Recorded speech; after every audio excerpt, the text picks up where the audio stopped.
Corona से मुक्ति पाने के लिए देश में अभी और तेजी से वैक्सीनेशन अभियान चलाने की जरूरत है, लेकिन सवाल ये है कि क्या वैक्सीन लगाने भर से ये महामारी इंसान का पीछा छोड़ देगी? ये महामारी कभी खत्म ही नहीं होगी। ठीक वैसे ही जैसे पोलियो, टीबी जैसी बीमारियां आज भी देश में हैं। अगर ऐसा है तो फिर खतरा कितना बड़ा है, ये समझ लेते हैं।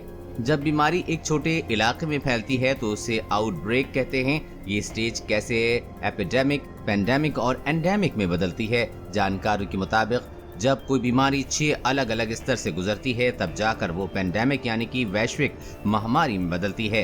5वें स्तर में चेतावनी जारी की जाती है, लेकिन अब माना जा रहा है कि कोरोना इन 6 स्तरों से भी आगे बढ़ सकता है या बढ़ने की राह पर है, और इस स्तर का नाम है एंडेमिक। सफदरजंग कम्युनिटी मेडिसिन के अध्यक्ष प्रोफेसर जिगुल किशोर ने कहा है कि एपिडेमिक एक एरिया में हाई नंबर ऑफ केस हो गए तो एपिडेमिक बोलते हैं। पेंडेमिक हम तब कहते हैं जब एपिडेमिक दूसरे देशों में फैल जाए तो उसे पेन बोलते हैं। बड़ा पेंडेमिक बोल लेते हैं, जैसे कि स्वाइन फ्लू जब एक साथ कई देशों में होती है तो वो पेंडेमिक हो जाती है।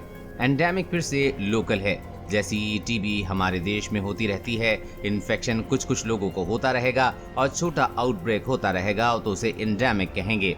विश्व स्वास्थ्य संगठन की मुख्य वैज्ञानिक डॉक्टर सौम्या स्वामीनाथन ने भी कहा है कि भारत में कोरोना एंडेमिक की तरफ बढ़ रहा है, और साधारण शब्दों में कहें तो कोई भी वायरस जब एंडेमिक स्टेज में आता है तो वो इंसानी आबादी के साथ रहना सीख जाता है। मतलब वायरस से लोगों की जान को खतरा बहुत हद तक कम हो जाता है। तीसरी लहर की आशंका भी कम है। GNU के डेटा साइंटिस्ट प्रोफेसर शानदार अहमद ने कहा है कि जैसे एक बिल्डिंग या जंगल है, उसमें आग लगी हुई है, तो अगर वो अनकंट्रोल है तो वो कहीं भी फैल सकती है। वो अनकंट्रोल पेंडेमिक की स्टेज है। जो चीजें जल सकती थीं वो जल चुकी हैं। उसके बाद छोटी छोटी आग है, तो उसके आगे वो चीजें नहीं हैं जिससे वो आगे आग पहुंचा सके।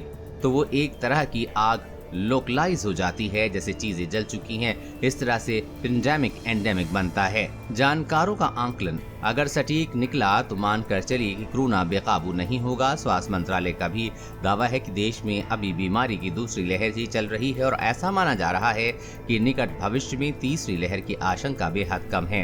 कोरोना वायरस और कोरोना वैक्सीन से जुड़ी हर अपडेट पाने के लिए चैनल को सब्सक्राइब करें।